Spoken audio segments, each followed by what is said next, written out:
The Duke of Blackwood, Alistair Beaumont, considered the marriage contract on his desk not as a covenant of the heart, but as the final clause in a rather tedious acquisition. The acquisition was a wife. The wife was a Miss Eleanor Vance. He had met her precisely twice, both times in supervised, stilted settings where she had said little and smiled less. This suited him perfectly. He was a man of grand designs and significant responsibilities. His most cherished project was the Blackwood Foundation for Soldiers Returned from the Wars, a charity that consumed his intellect and his fortune. He required a duchess who would be a silent partner, a decorative fixture, a manager of domestic trifles who would not trouble him with opinions or, heaven forbid, emotions. Mr. Fletcher, his solicitor of 30 years, cleared his throat. The sound was a dry rustle of paper and disapproval. "The settlement on her family is generous, Your Grace." "It is adequate," Alistair corrected, not looking up from the document. He initialed a page with a flick of his wrist. "It secures their property and sees her two younger sisters well provided for. In return, I receive a duchess of respectable, if uninspiring, lineage and the promise of an heir. It is a transaction, Fletcher, nothing more." Fletcher adjusted his spectacles. He had known Alistair since he was a boy, and he recognized this particular tone. It was the sound of a fortress closing its gates. "Miss Vance is said to be a most capable young woman." Alistair finally looked up, his gaze cool and dismissive. "Her governess claimed she has a mind for figures. I imagine she will keep the household accounts in order. That is the extent of the capability I require." He signed the final page with a flourish. The ink was as dark and final as his decision. "See to it the announcement is made. I will host a dinner next week to make it official." Miss Eleanor Vance, upon receiving the news that the Duke had signed, felt not a flutter of romantic excitement, but the quiet, grim satisfaction of a general who has secured a necessary, if costly, treaty. Her family was saved from the brink of genteel poverty, a precipice over which they had been dangling for years. The price was her future. She had no illusions about the Duke. She had seen the way he looked at her, which was to say, he had not looked at her at all. He had looked at a space she happened to occupy. She was a condition, a requirement, a piece of necessary architecture in the grand cathedral of his life. She was intelligent. This was a fact she had learned early in life to conceal, much like a lady might conceal a worn patch on her glove. Men, particularly men of power and prominence, were not often fond of intelligence in their wives. They preferred it in their horses. So she had cultivated a quiet demeanor, a placid expression, and the art of listening without truly being heard. She was present, and she was absent. She was there, and she was not there. The dinner to announce their engagement was a showcase of Alistair's world. The dining room at Blackwood House was a cavern of gilded ceilings and polished mahogany, lit by 1,000 candles that glittered on jewels and silver. Alistair placed Eleanor halfway down the long table, between a dowager countess who was deaf in one ear and a baronet who was interested only in hounds. It was not a slight, precisely. It was a statement of relevance. Her relevance was minimal. He presided from the head of the table, steering the conversation toward his great passion. "The issue," he declared, his voice carrying effortlessly, "is not merely funding the veterans' homes, but ensuring their self-sufficiency. We are exploring a weaving manufactory, but the logistics of sourcing raw wool from the northern estates and transporting finished goods to London are complex. Lord Ashworth, a man whose primary accomplishments were his tailor and his tailor's bills, scoffed lightly. "Leave it to the merchants, Blackwood. Why trouble your head with such grubby details?"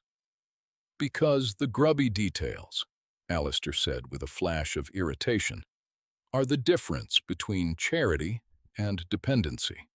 I want to give these men purpose, not pennies." A debate ensued, a tangle of well-meaning but impractical suggestions.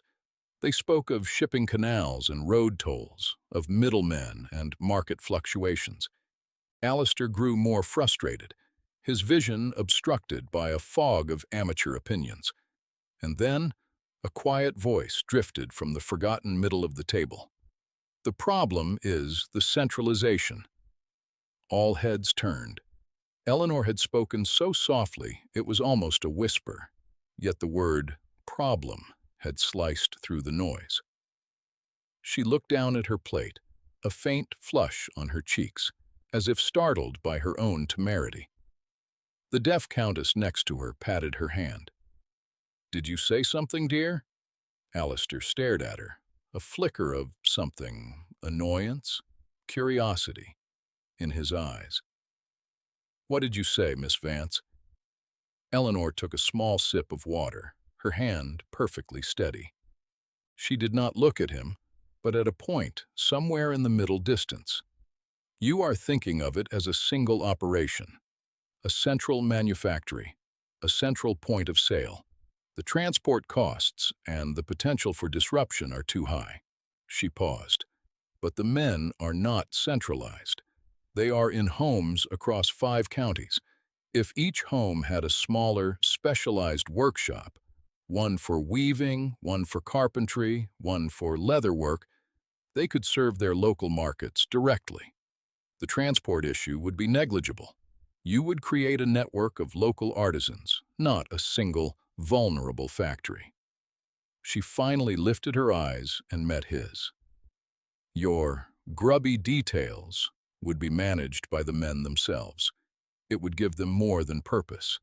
It would give them autonomy." The table fell silent. Lord Ashworth let out a disbelieving laugh. "A network of artisans? My dear Miss Vance, you make it sound like a ladies' sewing circle." But Alistair was not laughing. He was looking at his fiancée as if for the first time. The logic was impeccable. It was clean. It was brilliant.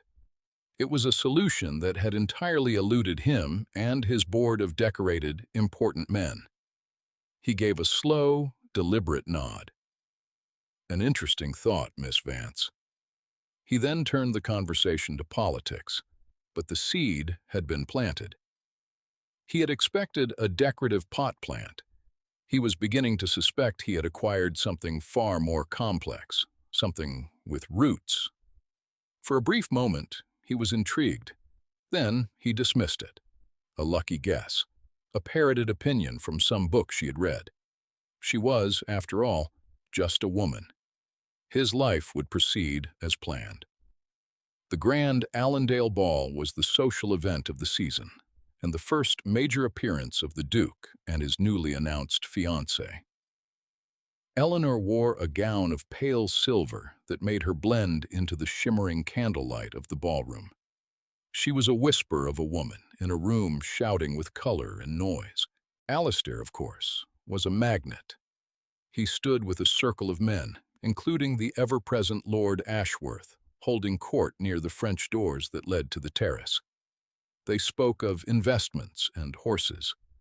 Eleanor, after performing her duties and dancing a stilted quadrille with her intended, had found a quiet alcove. She was speaking with Miss Primrose, a botanist of quiet renown, and the formidable Lady Ainsworth, who had translated Virgil for her own amusement. They were unmarried, over the age of 30, and therefore designated by society as spinsters. Eleanor found their conversation infinitely more interesting than the gossip that swirled around her. They spoke of plant hybridization and Latin syntax. From across the room, Lord Ashworth nudged the Duke. Your little mouse seems to have found her corner, Blackwood. Where is she? Alistair scanned the room. He saw the glittering diamonds of the debutantes, the bold colors of the married women, the dark coats of the men. He saw everything and everyone, but he could not find her. His eyes passed over the alcove where she stood, registering a trio of drab gowns and unremarkable faces, and moved on. She was invisible to him. "I cannot see her," he said, a note of casual indifference in his voice. He shrugged, turning back to his conversation. "No matter." Then he delivered the line that would alter the course of his life, though he did not know it. The line that was a casual flick of a wrist, but which landed like a blade. "Let her sit with the spinsters. It is where she is most comfortable, I imagine." The men around him chuckled, a low, condescending sound. But the acoustics of a ballroom are a strange and fickle thing. A pocket of silence had opened up just as he spoke, the orchestra pausing between pieces. And Eleanor, not 10 yards away, heard every single word. She heard the casual dismissal. She heard the condescension. She heard the chuckles of his friends. She did not flinch. She did not gasp. Her posture remained perfectly erect. But for her, the 1,000 candles in the room seemed to flicker and die. The music, when it started again, sounded tinny and distant. She felt a profound and terrifying coldness settle deep within her bones. It was not the insult itself that wounded her so deeply. She was no stranger to being overlooked. It was the confirmation of what she had always suspected. He did not just fail to see her. He did not want to. He had already placed her in a box, labeled it, and put it on a shelf. The box was marked uninteresting, and he had just locked it. Miss Primrose, who missed very little, saw the light drain from Eleanor's face. "Are you quite well, my dear?" Eleanor produced a small, brittle smile. "Perfectly. I find I am a little fatigued, if you would excuse me." She did not seek out the Duke. She did not cause a scene. She found her aunt, requested her carriage, and slipped out of the ball as quietly as she had existed within it. As she sat in the darkness of the carriage, she did not weep. She simply held her hands in her lap, her fingers clenched so tightly that her knuckles were white. A door had closed. It had not slammed. It had clicked shut with a quiet, devastating finality. The transaction would be honored. The contract would be fulfilled. She would be his duchess. She would run his home. She would give him his heir. But that was all he would ever have of her. The rest, the mind he had glimpsed, the spirit he had ignored, the woman he had just insulted, was no longer for sale. They were married a month later in a ceremony notable for its quiet elegance and its complete lack of discernible joy. Alistair saw it as a success. There was no fuss, no tears, no drama. His new duchess performed her role with flawless precision. She was poised. She was serene. She was utterly vacant. He mistook her emptiness for contentment. The first sign that something was amiss was the silence. Blackwood House had never been a boisterous place, but it had possessed the low hum of a well-tended machine. Now it was silent, not peaceful, silent. Alistair would walk through the grand corridors, and the only sound was the echo of his own footsteps. The staff moved like specters, efficient and mute. Meals appeared and were cleared away in a pantomime of service. There was a pianoforte in the west drawing room. During their brief courtship, Eleanor had sometimes played it. He had found the sound pleasant enough, a background noise that filled the space. Now, the lid was always closed, its polished surface reflecting the room like a dark, still pool of water. It never made a sound. He began to notice her absence in her presence. She sat opposite him at dinner, a perfect porcelain figure. She would meet his gaze if he spoke to her, answer his questions with polite brevity, and then her eyes would drift away again, back to that middle distance he was coming to recognize. It was like speaking to a reflection. She was present, and she was absent. She was there, and she was not there. He told himself it was bridal nerves. He told himself this was the quiet life he had wanted. He was a busy man. The foundation demanded his attention. He had a speech to write for the House of Lords. He did not have time to psychoanalyze his wife's moods. Her management of the household was, as he had predicted, exemplary. The accounts, which he inspected out of habit, were balanced to the penny. The menus were planned, the staff was organized, the entire estate ran with a terrifying, frictionless efficiency. He should have been pleased. Instead, he felt a growing, unnerving sense of unease. It was the unease of a man who suspects he is living with a ghost. His charity, the foundation, had its own board.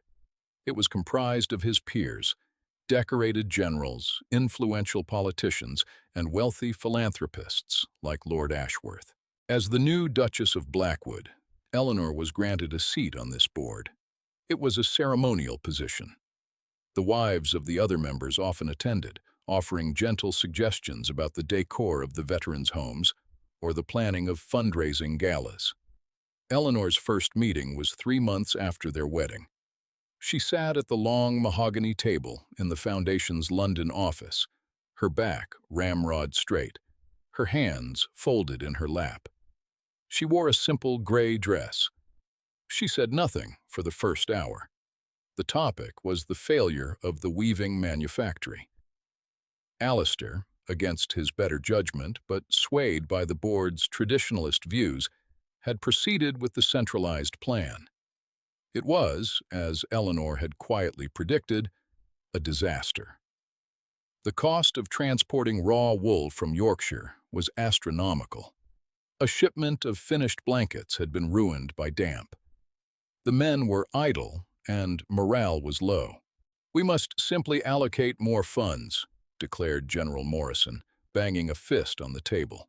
"Throw money at the problem until it surrenders." Lord Ashworth yawned. "Perhaps a charity ball. We could have the Duchess preside. Women are so good at that sort of thing." He smiled condescendingly in Eleanor's direction. Eleanor did not smile back. Her expression did not change. She simply turned her head slightly to address the general. "General, you would not reinforce a failing military position. You would change the strategy. Why is this different?" The general sputtered.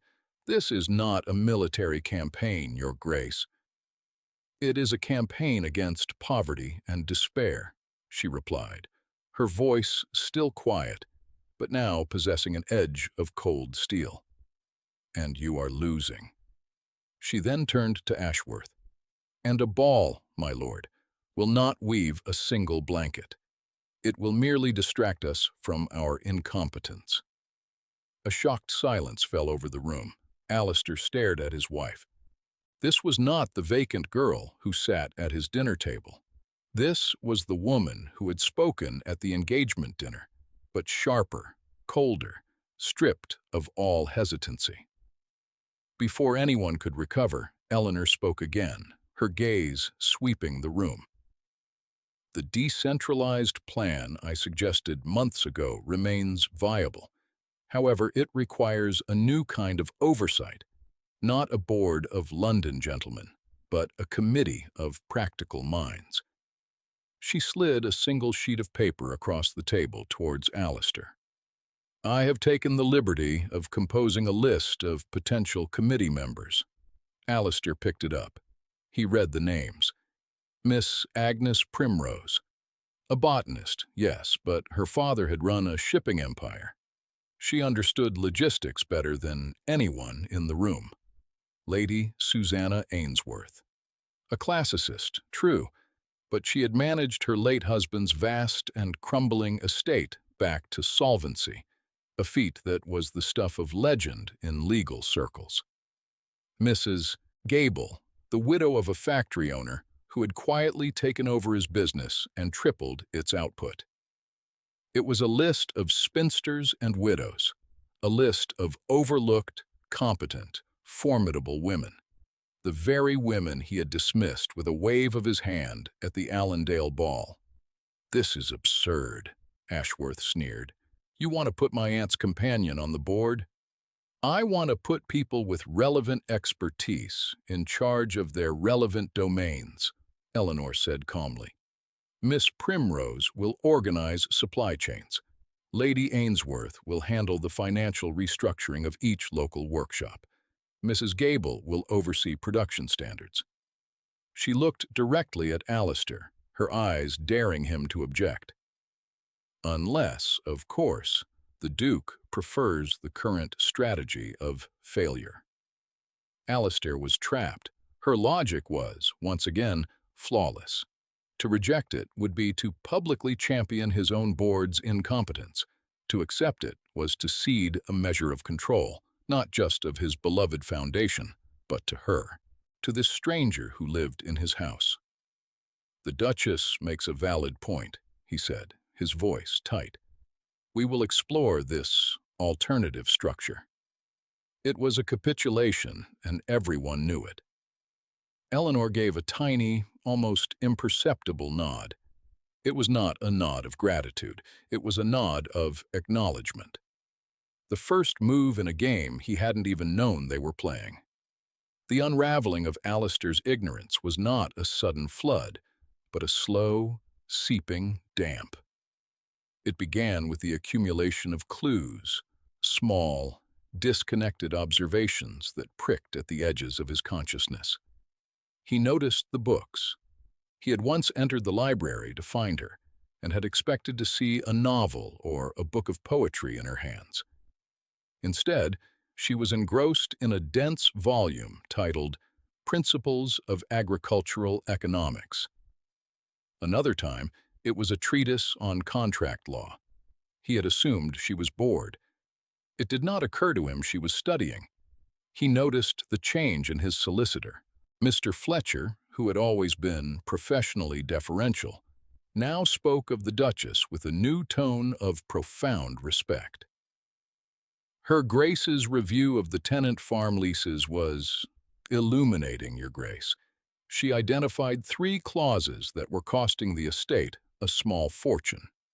Fletcher had a gleam in his eye, the look of a man who has discovered an unexpected and brilliant colleague. He noticed the atmosphere of the foundation meetings. They were transformed. The vague, self-congratulatory waffle of the old board was gone. Under Eleanor's quiet guidance, the new committee, her Spinsters, as Ashworth derisively called them, was a marvel of ruthless efficiency. Miss Primrose presented shipping manifests that were works of art. Lady Ainsworth delivered financial projections that were both ambitious and utterly believable. They spoke with data, with facts, with a complete lack of ego. They did not suggest, they reported. And Eleanor presided over it all. She spoke little, but when she did, it was to ask a question so precise it could slice a problem in half. She had become the silent, beating heart of his own great project. He was the figurehead, the Duke whose name was on the letterhead. She was the engine. The most damning clue, however, was still the silence in his own home. It was a silence that grew louder every day.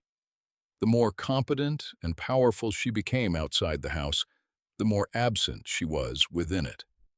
He was living with a brilliant stranger, a woman who would restructure his entire charitable enterprise, but would not ask him if he had slept well. The breaking point came on a Tuesday. He had been in the House of Lords, delivering a speech he had spent weeks perfecting. He returned home, flush with the success of it, feeling expansive and wanting, for the first time, to share it with his wife. He wanted to tell her about the debate, to hear her praise, to feel, for a moment, like a husband. He found the dining room set for one. "Where is the Duchess?" he asked the butler, a man who had served his family for 40 years. The butler, a master of inscrutable expressions, did not meet his eye. "Her Grace is dining in her study, Your Grace. She said she had work to attend to." Her study? He had not even known she had a study. He had assumed she used the morning room for her correspondence. He walked through the silent house, a cold knot forming in his stomach. He went to the West Wing, a part of the house he rarely visited. There, at the end of a long corridor, a sliver of light shone from beneath the door. It was the old estate office, a room that had been used for storing dusty maps and forgotten deeds for decades. He pushed the door open without knocking. The room was transformed. It was spare, functional, and fiercely organized. Shelves that had once bowed with decaying ledgers now held neat stacks of files. The large central table was covered in papers, charts, and what looked like architectural drawings. And at the center of it all sat Eleanor. She was not dining. A tray with an untouched meal sat on a small side table. She was bent over a large document, a pen in her hand, her brow furrowed in concentration. The light from a single oil lamp cast a golden glow on her hair and threw her focused, serious profile into sharp relief. She did not look up. She had not heard him enter. In that moment, she was the most beautiful, most formidable, most unknown person he had ever seen. He watched her for a full minute, his grand speech dying on his lips. He thought about the silence in the house. He thought about the closed piano. He thought about the books on economics. He thought about her list of spinsters. He thought about her flawless, cold logic at the board meetings. He thought about the untouched meal on the tray. Anaphora hammered in his mind. He thought about her quiet voice at the engagement dinner, full of hesitant brilliance.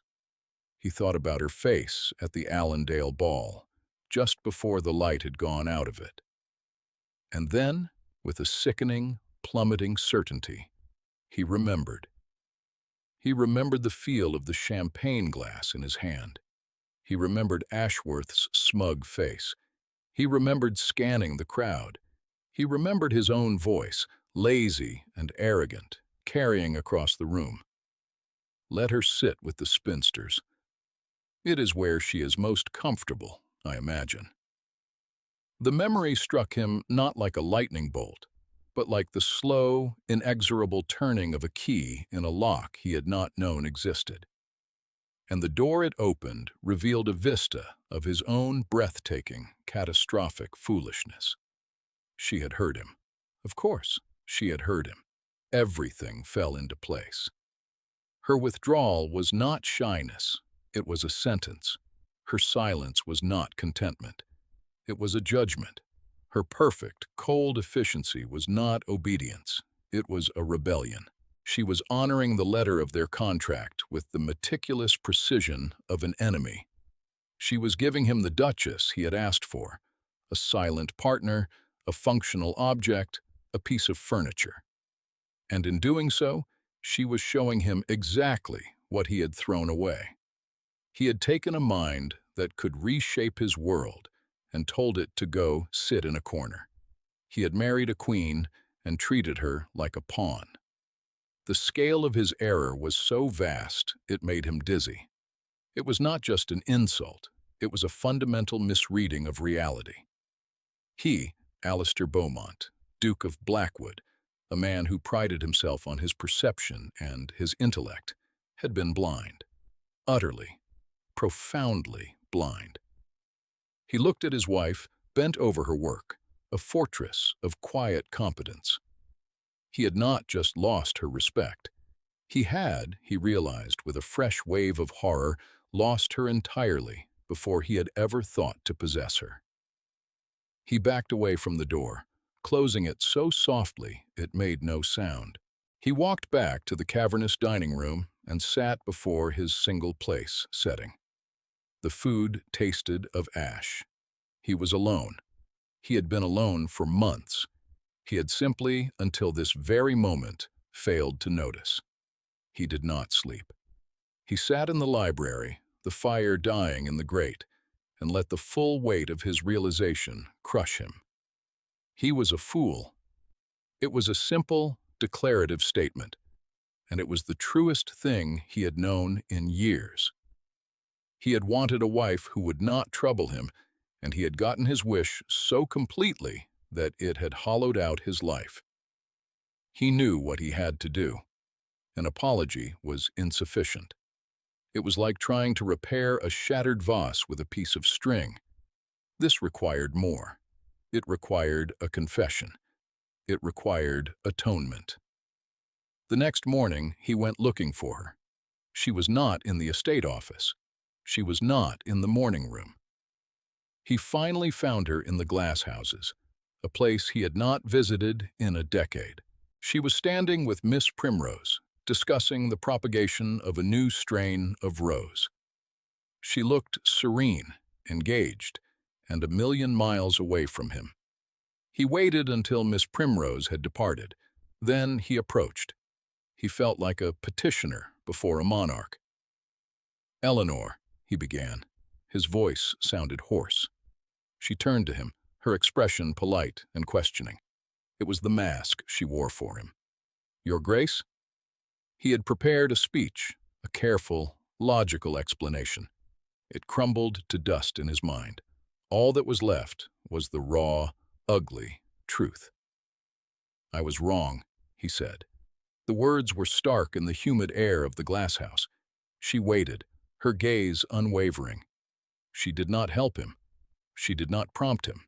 She simply stood there, forcing him to excavate the rest of it himself.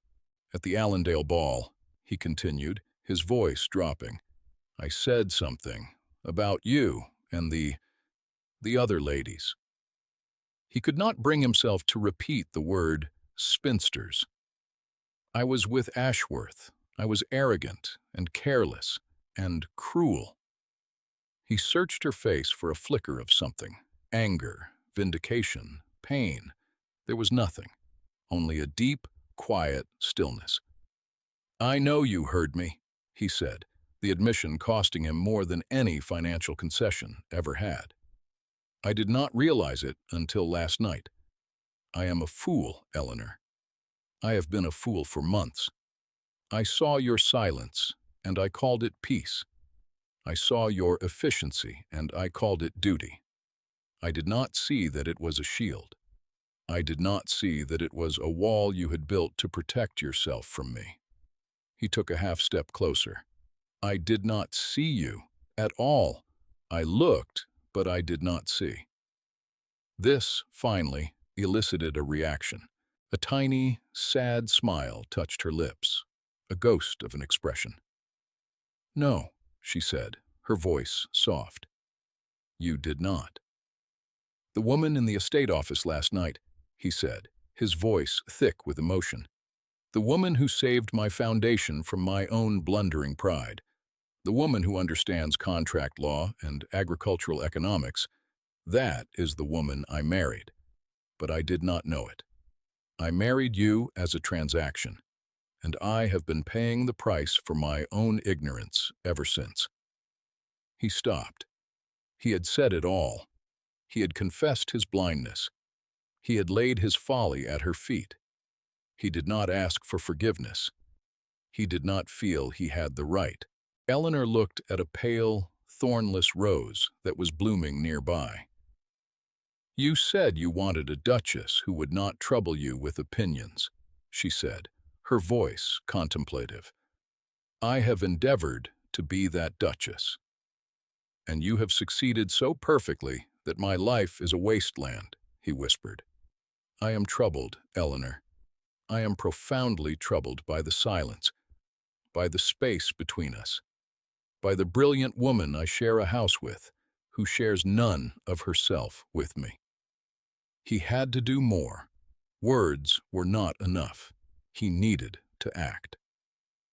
"I have called an emergency meeting of the Foundation Board for this afternoon," he said, his voice gaining a new resolve.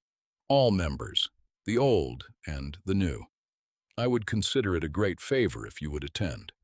Her brow furrowed in confusion. "I always attend the meetings." "This one will be different," he promised. The boardroom was tense.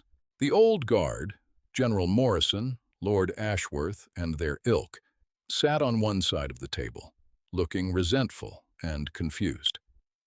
Eleanor's committee of ladies sat on the other, watchful and composed.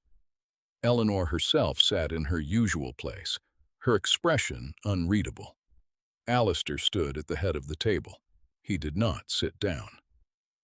"I have called you here today for a restructuring," he announced. The room grew quiet. For the last several months, this foundation has been undergoing a transformation. It has been pulled back from the brink of failure and set on a path to remarkable success. And I have had very little to do with it. He looked around the room, meeting the eyes of each of the old members. "We, gentlemen, were failing. Our ideas were stale, our methods inefficient, and our pride was costing good men their futures." He then turned his gaze to Eleanor's committee. "This success is owed entirely to the new steering committee and to the vision of its chair." He looked directly at his wife.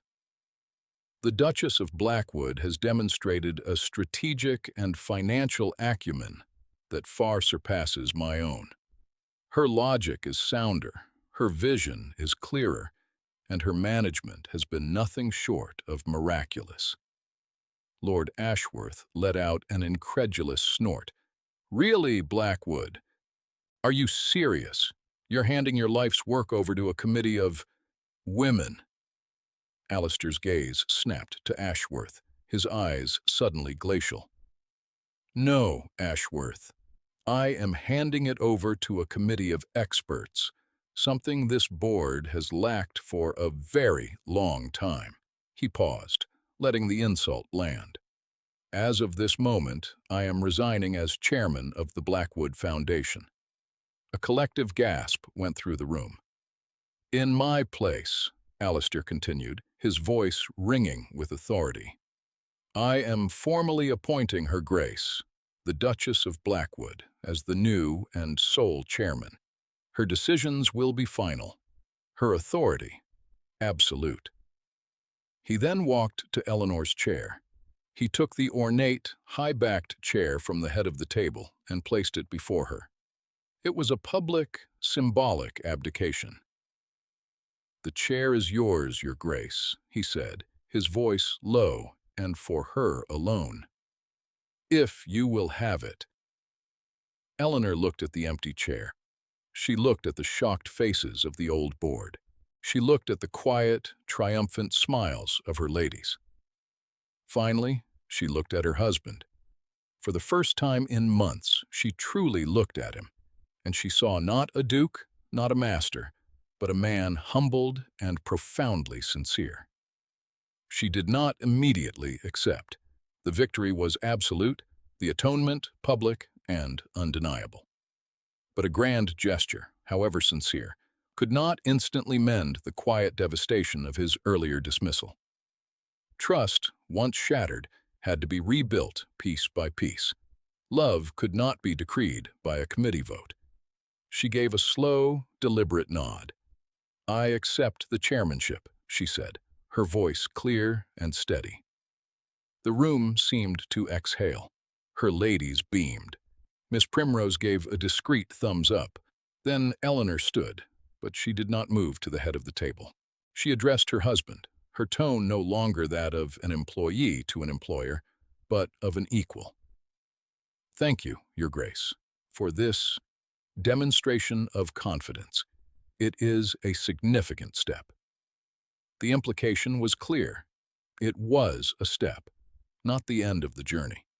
She turned to the assembled board. My first act as chairman is to dissolve the former advisory board. My lords, your service is no longer required. We thank you for your time." It was a brutal, clean amputation. General Morrison turned purple. Lord Ashworth looked as if he had been struck by lightning. "You cannot be serious," Ashworth sputtered, rising from his chair. "Alistair, you will not allow this." Alistair did not even look at him. His eyes were fixed on his wife, full of a dawning, painful admiration. "The chairman's authority is absolute," he repeated quietly. With that, Eleanor turned to her committee. "Ladies, we have work to do. The proposal for the carpentry workshop in Sussex requires our final review." She had dismissed the most powerful men in the room as if they were errant footmen and turned immediately to business. It was magnificent. Alistair watched her, feeling a strange mix of pride and desolation. He had given her his power. He had publicly vindicated her. But he had no idea how to win back her heart. He had atoned for his blindness. Now he had to learn how to court his own wife. The renegotiation of their marriage was not a matter of contracts or clauses. It was a quiet, daily campaign. Alistair, for the first time in his life, began to pay attention.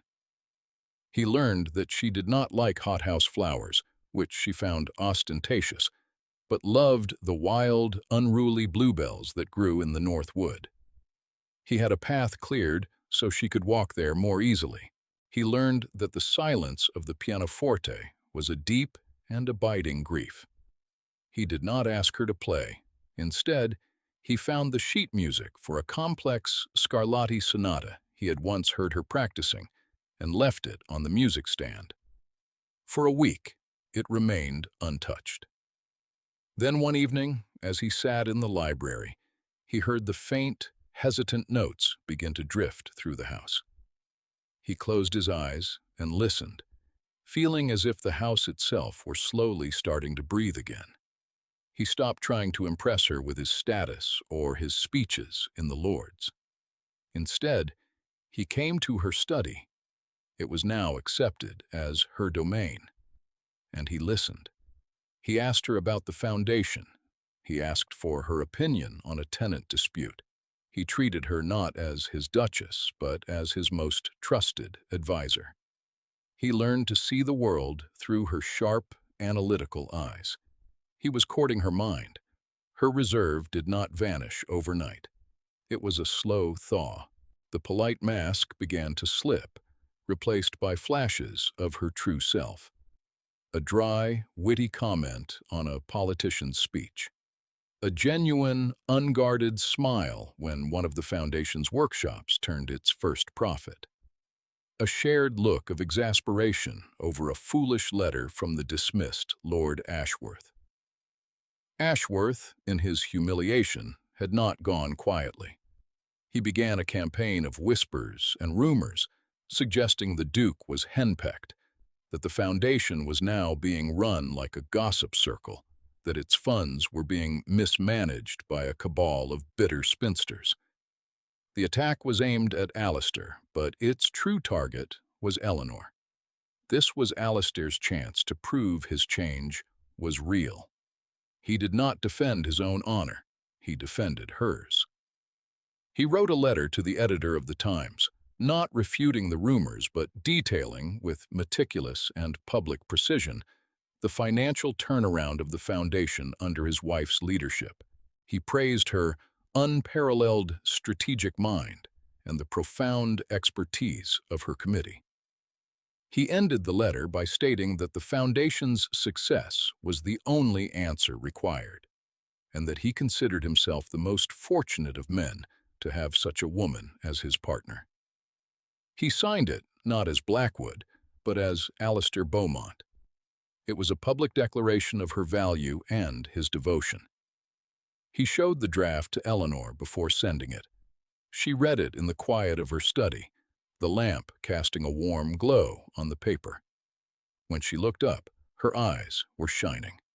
The wall was finally, irrevocably, gone. "I believe," she said softly, "that will suffice." That evening, she did not dine in her study. She joined him in the main dining room. The table was still vast, the room still grand, but the space between them no longer felt like a chasm. It felt like a shared territory.